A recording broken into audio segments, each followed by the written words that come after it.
When I looked at that, I went, to the left, to the left. Everything you own in a box to the left. To the left, to the left. Jimmy, you know they got tunnels and stuff. If they wanted you to have a tunnel, they were like, no, you leave through the front door.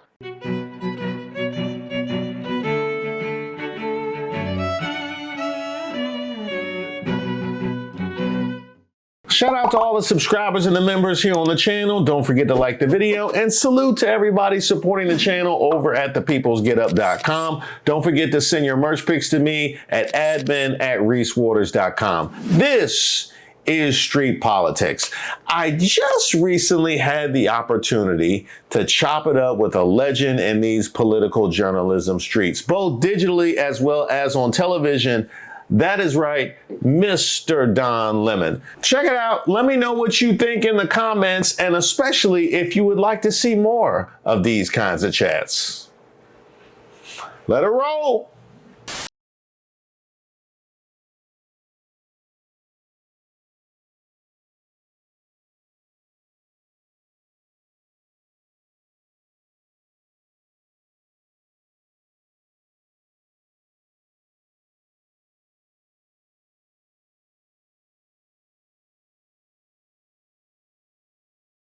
What is going on, my friend? You are on fire. You've been following this case too with Nolan Wells. You've been hyping me up. You've been, you're doing a great job, man. Really. I enjoy it. Thank you. Thank you. And I feel the exact same way. You have covered many different angles of this particular case, including today. So many of the folks on my channel were like, you got to ask him about the Wells family friend that was on today, and that kind of mindset, which was, I appreciated you could speak to that as somebody from Louisiana who kind of grew up in similar kind of environments. Well, I was surprised that he didn't think that I knew. And I venture a guess that I'm older than him. I think I know that I'm older than him. And I'm 56 years old. Damn. I'm sorry. Look, I've been around for a long time. I grew up in Louisiana. My family's still there. I go there. But I also have a perspective of living in the North. So I know how, different people, different ethnicities operate in different regions. But I was actually surprised that, first of all, I've got it from someone who is in the family saying that he's not a family friend in the way that he's portraying him to be. He's portraying himself to be. But I don't think he understands the definition of racism. I'm saying you're a football player. It's in your blood. That's racist. Your soul. That's racist. Your eyes. That's gay. That's homophobic. That's black. That's racist. Damn. Because he thinks racism is just, calling people the N-word or outwardly hating black people where you can see it, right? Mm-hmm. Mm-hmm. I don't think a lot of people know the actual definition of racism. I don't think he understands the fact that he wants to keep it quiet because they don't want to disturb the apple cart is racism in itself. Is it true? Is it better? Wow. It's him saying there's a problem and then denying it because he doesn't want to just broach it. It's crazy. Well, it's crazy to think of past freedom fighters and civil rights advocates didn't come to that conclusion decades ago. Why not in the 1920s? They were like, you know what? We good. Somebody told a lie one day. You know what? We good. It's better than it was before. I'm gonna do a Reese Waters. Look. If you just stop talking about it, nobody's gonna lynch you. Nobody's gonna lynch you. You think if we just stop? No. You think they're still gonna come for us if we stop talking about? You think they're gonna just let us eat in that restaurant? No. We gotta do a sit-in. Fairer skin has been in favor for the past couple of hundreds of years, but now the pendulum is swung back. Black is in fashion. That was good. Well done. I was just talking. You know who Eddie Glaude is, right? Eddie Glaude Jr. Eddie Glaude just came and he sat down. I have a little interview section here in my studio. And he came and he sat down with me for about an hour and we talked about it. And he talked about, the systems under which people operate that push them into that sort of thinking. He's in denial. He doesn't really know, as I've been saying, what racism is. Answer me. Who taught you how to do this stuff? You, all right? I learned it by watching you. And I said to him that he's too close to it. He's too close to the forest. Would they say too close to the forest for the trees? Whatever they say, you can't see the forest for the trees. And sometimes it takes people holding up a mirror to get you to see something that you're not seeing because you've been operating in that system for so long, you don't see it.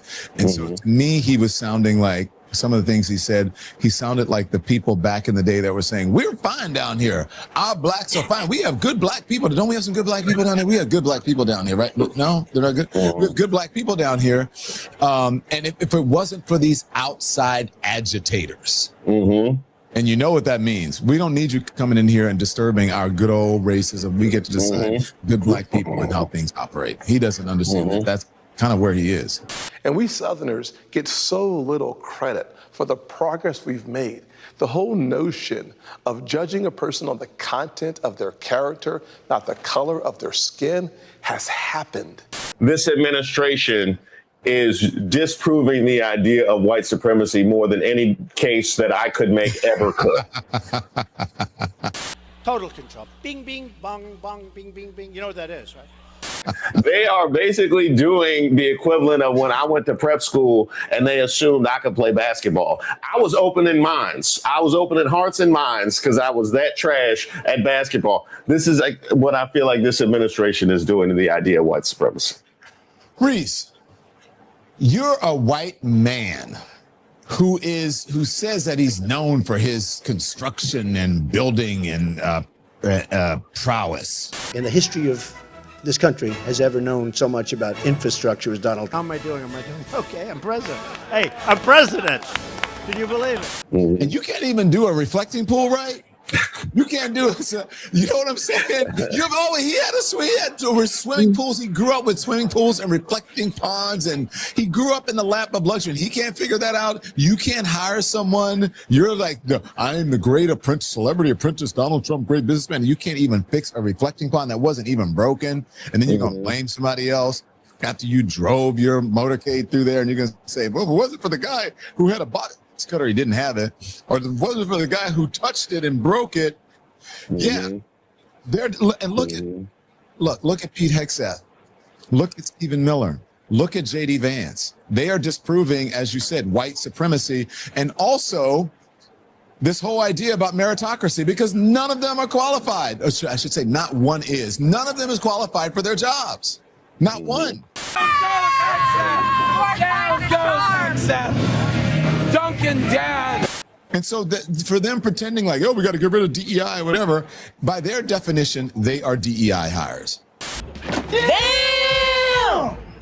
I think about the sophisticated racist that has built all of these different methodology by which to keep black folk down. But then they see all of the work that they have put in the hands of somebody like Donald Trump calling somebody a DEI. Congratulations, you played yourself. Or in the hands of Lauren Boebert calling somebody, Lauren Boebert calling, Jasmine Crockett with her law degree a DEI.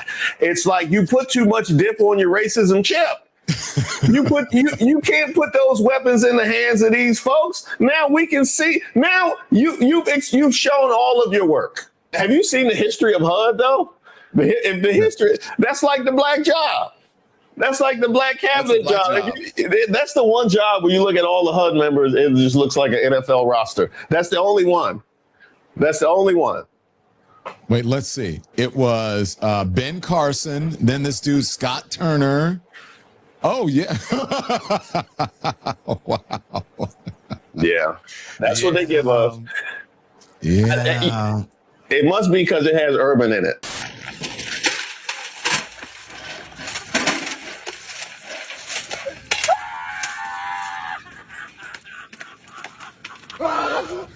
Don, one of the questions that I was getting a lot in announcing that you were coming on was, what is the current status, as much as you can say, about your case in Minnesota? Why are you trying to get me in trouble, Reese? I'm not. I'll just, whatever. Man, are you good?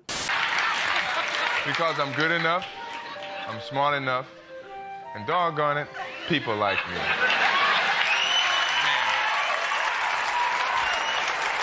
That's all. Are you good? It's still going on. It's still going on. And let me tell you, because, it's kind of like that.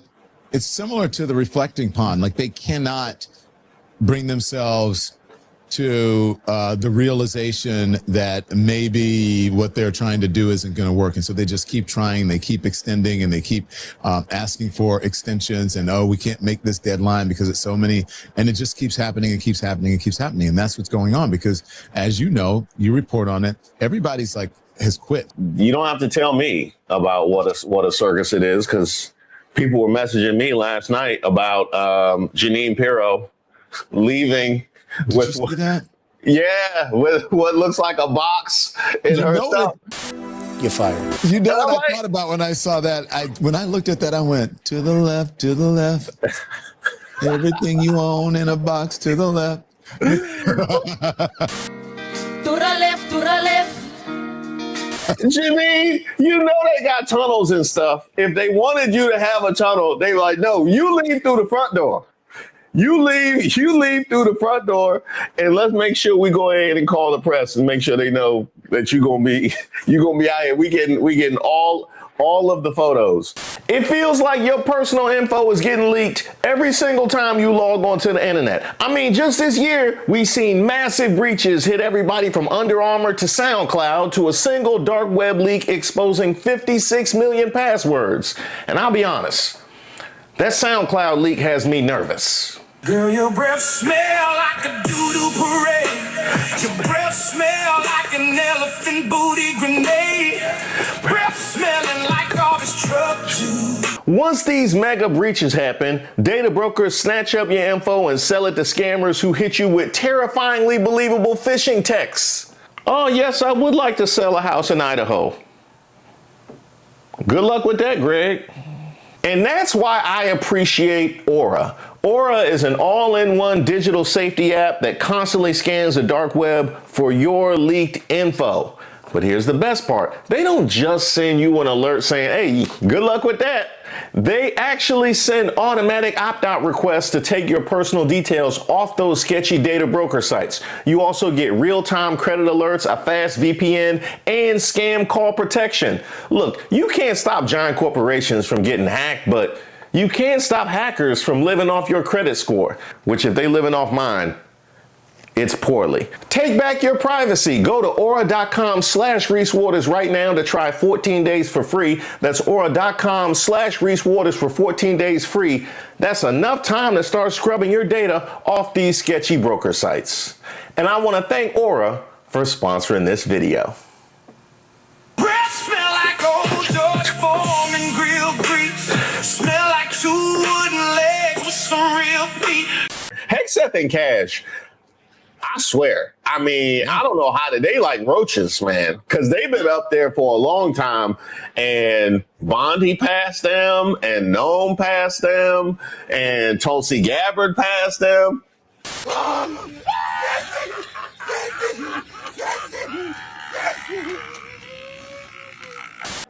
Well, I don't understand how it's not disqualifying that his whole 45 administration got packed up. That wasn't an issue for you, MAGA. You don't find that suspicious? You don't find that suspicious? That his whole last administration is persona non grata? That's not a problem?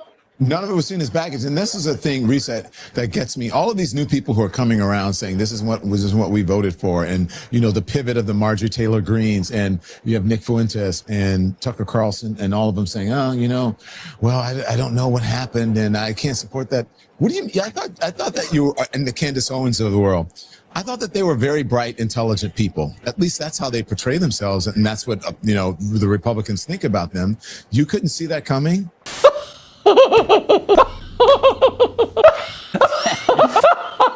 I'm not a political person. I can see that not even a mile away. I could see it miles away. That Donald Trump is doing it. He is showing you exactly who he is, which was the person he was in 2020 when he ring. He's the person he was in 2016. He's the person he was back in 2009 or 2011 when he demanded the birth certificate. He is the same person. Bing, bing, bong, bong, bing, bing. Well, no, I think the only thing you're communicating is that you care because it affects you. Right. I think that's the only thing that you're communicating, is that you were perfectly fine with these things impacting other people. And I kind of feel similarly too, although I'm grateful at the same time for the level of attrition that he's seen and his base that have his approval ratings hovering around the Mendoza line. I'm very grateful for that. At the same token, we understand that the majority of this are the economy voters, right? The people that were like, oh, I voted for the economy, and, you know, he's not doing what he said he was going to do with regards to the economy. Hide the money, y'all. There's poor people around.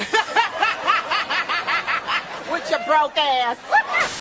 But let's not ignore that is quite an admission of how much you deprioritize the safety and freedoms of your friends, family, neighbors, whoever else it is that feels targeted by this administration. I feel like that should always be the sub point to you talking about you moving with regards to the economy. Now it's a problem because my 401k was affected, but I really did not care about the freedoms of my daughter, or the fact that the black family across the street or the immigrant family down the road felt like their entire livelihood was put on the craps table. This is egregious work. This is nasty, egregious work. Yeah, but Reese, that's how it always is. It's always like that. If it doesn't affect you, then it doesn't exist. And look, many people operate that way, but this has been something that has been more indicative of Republicans, especially in MAGA. Look at Dick Cheney before his daughter came out. Look at Liz Cheney before her sister came out. Look at where they were on the side of same-sex marriage and LGBTQ rights. And then now they're like, hey, people should be able to live and be who they are, only when it affects them. And look at all that. Look, you can go through and do an internet search on all the Republicans or conservatives who have been caught or told on by their mistresses that they had to have, that the mistresses had to have an abortion, and they're out there proposing legislation that would stop women from having the right to choose. He's out of line, but he's right. It's hypocrisy. It's become a Republican trait over the last decades. You mentioned mistresses, and my mind immediately went to, because I actually did a video about your Hunter Biden interview, which was phenomenal. It was phenomenal. And what I most appreciated about that, was that you handled it like I would have handled it if we were just talking in the car. Now, you going to tell me something. Allegedly, who else? You're not just going to leave it like that. You're going to tell me something. What I did was, though, because I know he had talked about it, and look, he's the one who brought it up. We were talking about, this is right after Lindsey Graham, and he said, I said, why are Republicans so obsessed with gay people or something like that? And he said, there's this cabal of gay people, closeted gay Republicans in Washington who run the place. And I guess they're so frustrated or self-hatred or whatever. You heard what he said. Mm-hmm. And then I said, was Lindsey Graham one of them? And he said, of course. And so he started talking about it. And I said, what would the next question be, Reese? Who else? Allegedly, who else? If you say there's a cabal, name names. And then because he said he had been sued way too much, he said, been in too many lawsuits, he said, I'm not going to do it. And then he just busted out like, are you asking me if Josh Hawley is gay? And I'm like, oh yeah. I'm not doing it. You're not kidding me. You give me, you know as well as I do. I mean, are you asking me if Josh Hawley's gay? Yes. Are you asking me if Stephen Miller's gay? Yes. Yeah. I don't know. Are you asking me if, the Speaker of the House is gay? He said Mike Johnson, yeah. And then he's like, are you asking me if, who was the other person? God, I can't remember. It was Mike Johnson, Josh Hawley. Oh, I forgot who the other person was. And I was like, yeah. And he goes, give me a minute. I'll come up with 6 more. I'm like, oh my gosh. So none of what Hunter said surprised you? No. Hell no. No, none of it surprised me. I was surprised that was the first time that he actually mentioned names without mentioning names. You know, you understand what I'm saying? He did it like Jeopardy in the form of a question. Are you asking me if Speaker Johnson's gay? Yeah. Okay. I don't know. Yeah. So So let me just give me another minute and I come up with 6 more names. Which I thought was brilliant. But no, I'm not surprised by any of it. Reese, I don't know what your sexuality is, not my business. But I've been a gay man for a long time. And I've been going to both Democratic and Republican events of all types. And straight and gay places, bars or whatever. I don't get hit on as much anywhere as I do at a Republican event. Check it out.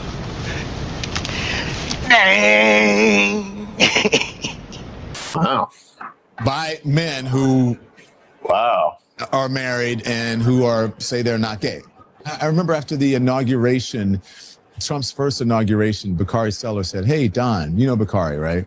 Mm-hmm. He said, let's go to the Trump Hotel. And we were in D.C. covering it. I'm like, man, I'm not going over there. I said, are you crazy?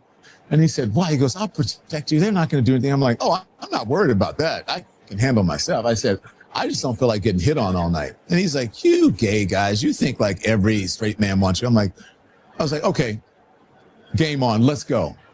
Sure enough, the drinks started coming. They all started coming over. Oh, man, I don't agree with your stance, but I really like it. And then all the drinks started pouring. And then Bakari looks over at me and I said, see, they start hitting on me. They're like standing, rubbing up again. I'm not kidding. And Bakari was like, damn. Damn! I've never seen this shit. It's because a lot of them are repressed. Also, their shit, whatever it is that they have, whatever predilection it leads to from being closeted that way, that may not happen if they were just out in the open. They wouldn't have to hide in the shadows and then do all the other weird stuff that they are accused of doing or have been accused of doing. It's just like that is the thing. It's that thing that is keeping society from being in a better place where you would feel more comfortable. It's like, the craziest example of be the change you want to see, but that you literally have to, for us to get to the point where you can feel a level of comfort in who you are. I mean, look at Lindsey Graham. Think about what Lindsey Graham was doing. Lindsey Graham was operating in a system that believed that he should not exist. And in order to be part of that system, he had to pretend that he was something else, that he wasn't that thing that they demonize. That is some weird, I'm not a therapist, but that's some weird psychological stuff, bullshit that you have to deal with that I don't quite understand. I don't want to be involved or part of anything, any organization or party or person that doesn't believe in my basic human rights. My rights, not only as in a democratic society, but as a human being. That's goddamn right. Do you see any parallels between that level of repression? I know it's not a perfect analogy, but that level of oppression and the explosion of Black MAGAdom and the way in which they are uplifted in order to push certain narratives about their own people.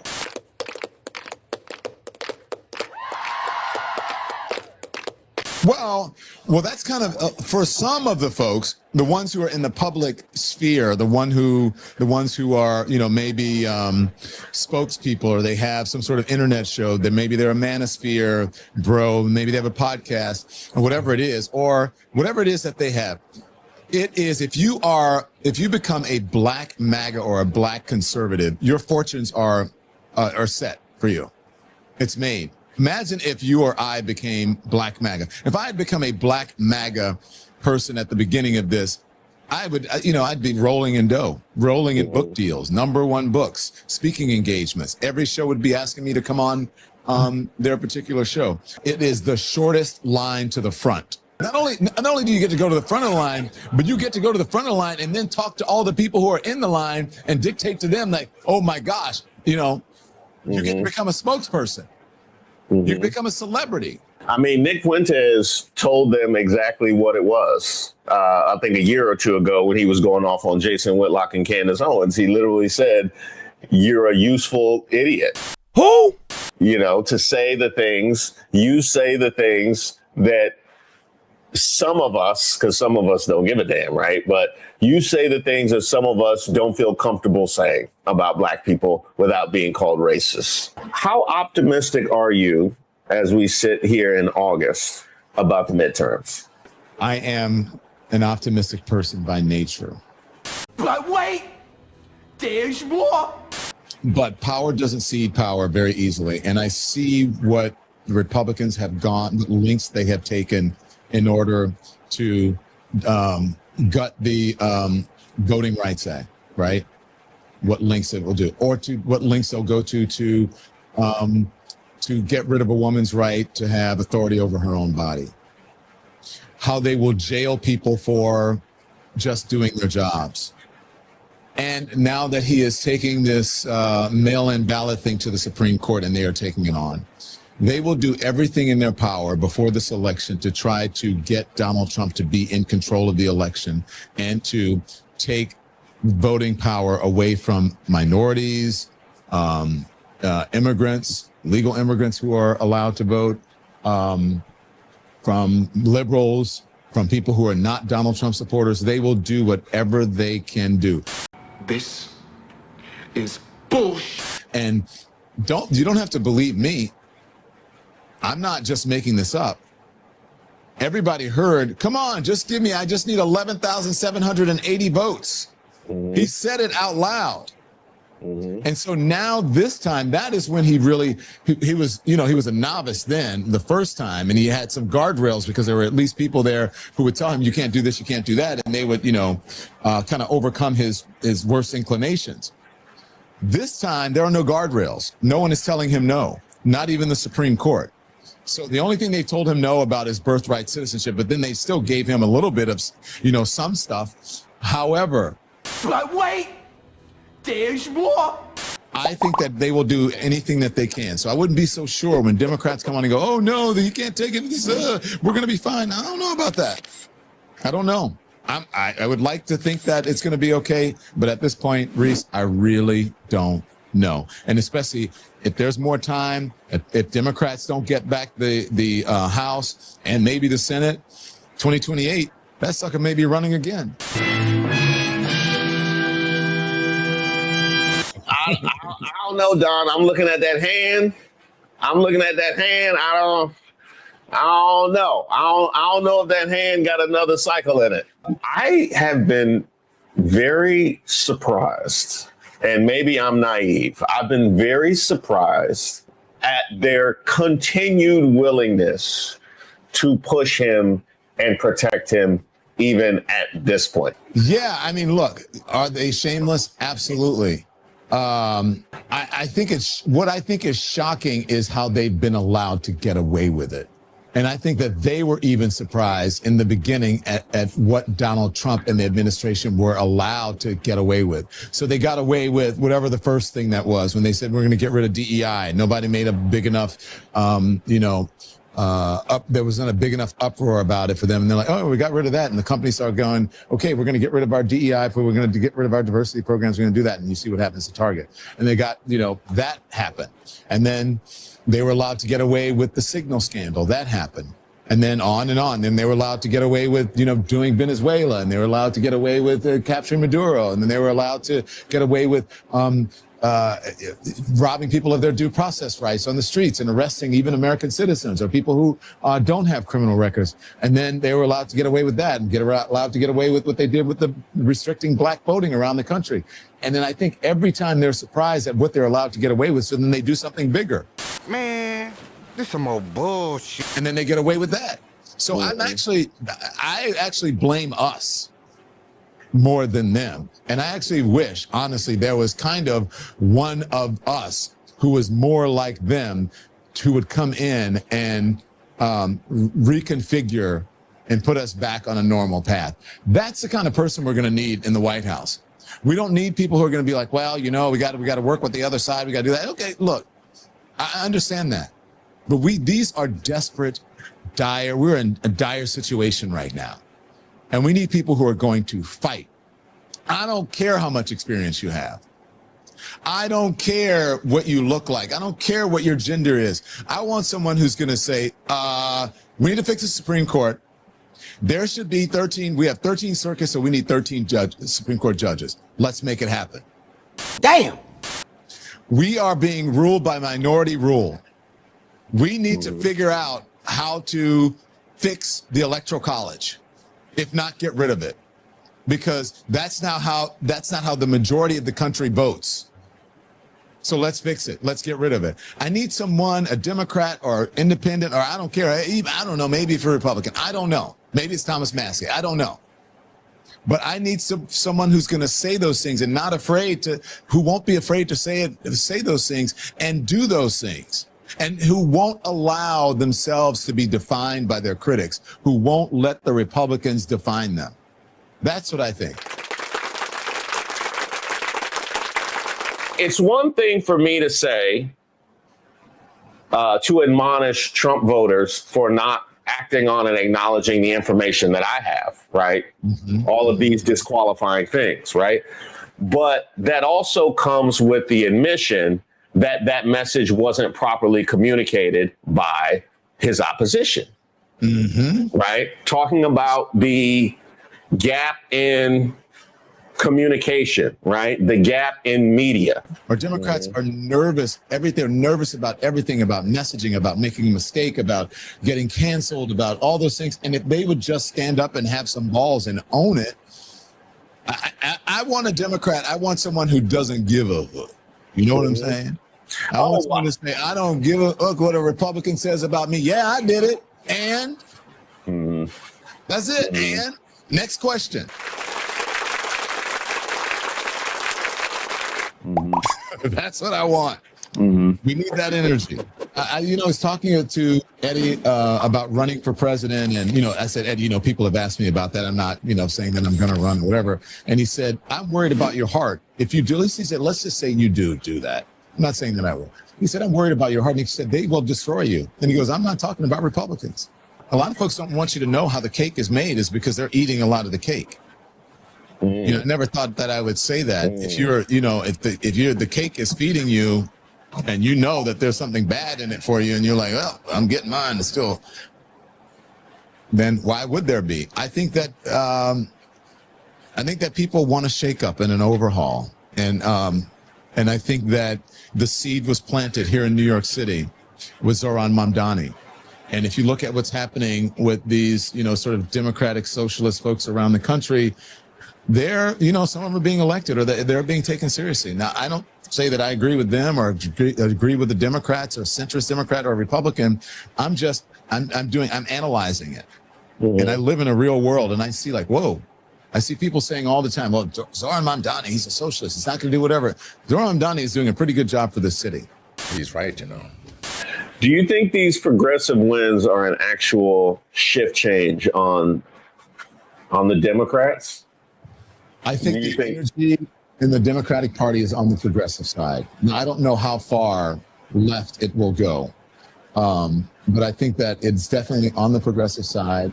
And if they can animate that part of their party and also keep the Democrats who are in the middle, who are going to vote for Democrats anyways, and then peel off some of the Republicans or independents. Now, I'm not counting on them to peel off MAGA. I'm not naive and say we can work in it. We just need 2 more Republicans.